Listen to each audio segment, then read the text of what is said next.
Les séries sont une succession de notes ordonnées qui forment le principe conducteur d'Hawking.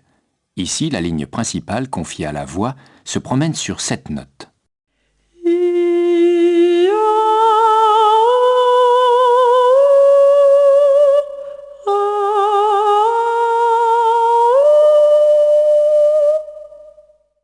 Ces 7 notes sont répétées 3 fois dans un ordre différent, chaque série étant imbriquée dans la précédente.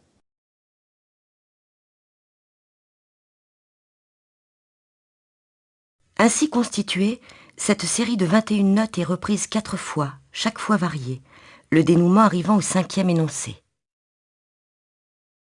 Voici la seconde série, puis la 3e et la 4e. Dans cette œuvre, la voix est fondue dans la formation, c'est-à-dire qu'elle s'y intègre au même titre que les autres instruments. Elle représente pourtant l'élément essentiel conducteur de l'œuvre.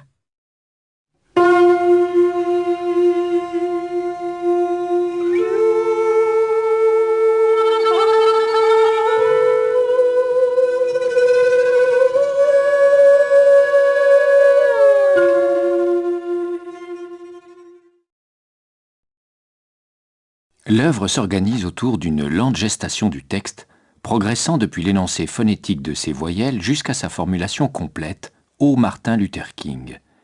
Tout d'abord désorganisées, les voyelles apparaissent dans le désordre.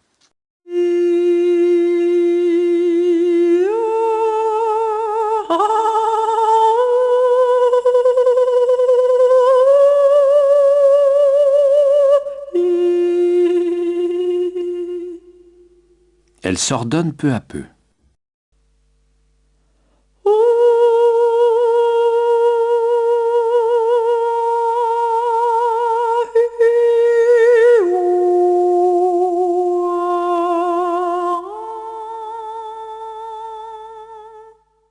Le texte apparaît plus clairement.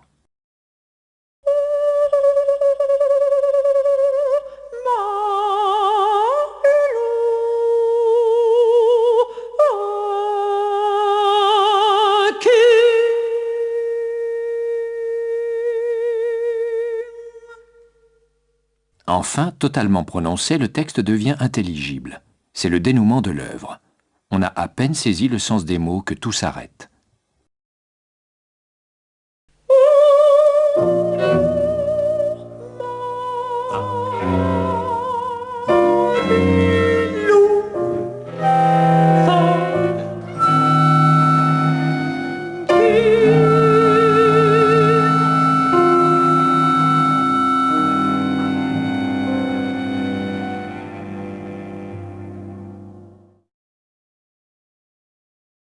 Un halo de résonance se constitue à partir des notes de la voix.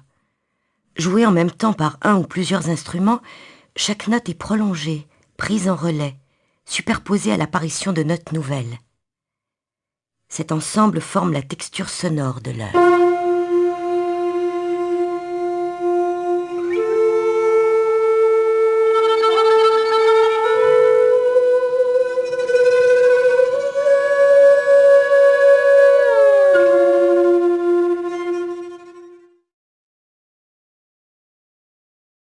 Le piano est exploité pour sa capacité de résonance.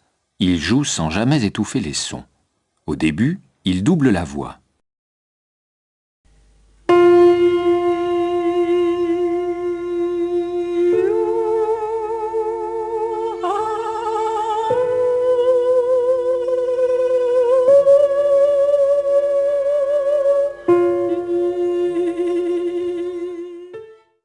Le piano gagne peu à peu en autonomie, s'écartant du registre de la voix. Sur les 12 sons de la gamme chromatique, 7 sont chantés par la voix.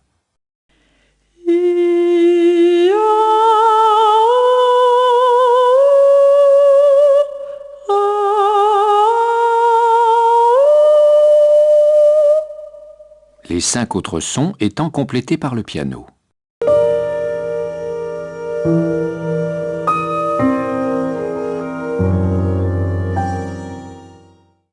De plus en plus fourni au fur et à mesure de l'œuvre, le piano résume les tenues des instruments par des accords.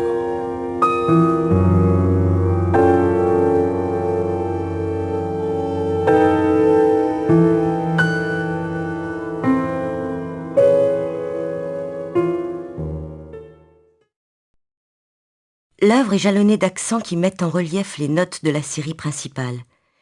Ils rythment le discours et mettent en lumière la structure interne enfouie et sans eux imperceptible. Toujours exécutés au piano très fortement, mais espacés de manière irrégulière, ces accents forment un relief accidenté. Ils alimentent la tension de l'œuvre, prenant par leur autorité une valeur dramatique. Les voici au tout début.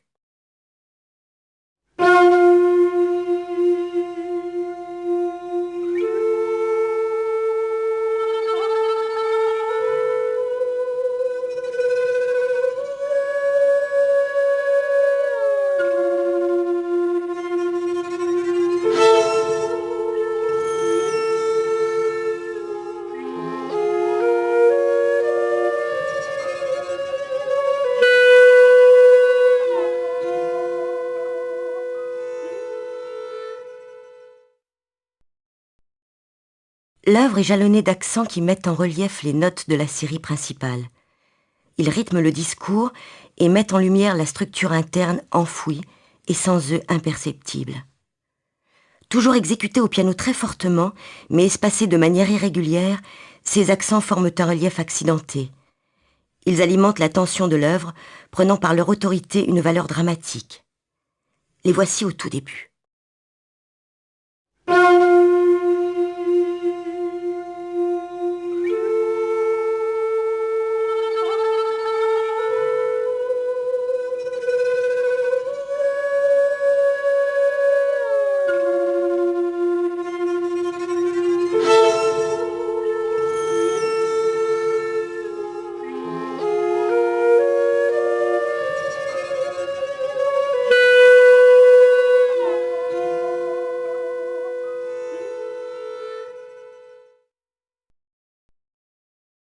Exécutés au piano, les accents changent pourtant de couleur, simultanément joués par la flûte, la clarinette, le violon ou le violoncelle. Noté sforzando, ces accents se traduisent par une attaque très forte et très brève, suivie d'une tenue très douce. Impossible au piano, cette manière de jouer très contrastée est réservée au bois et aux cordes. La succession des accents est enrichie par la mélodie des timbres.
Voici le début de l'œuvre mettant en relief les accents aux 4 instruments.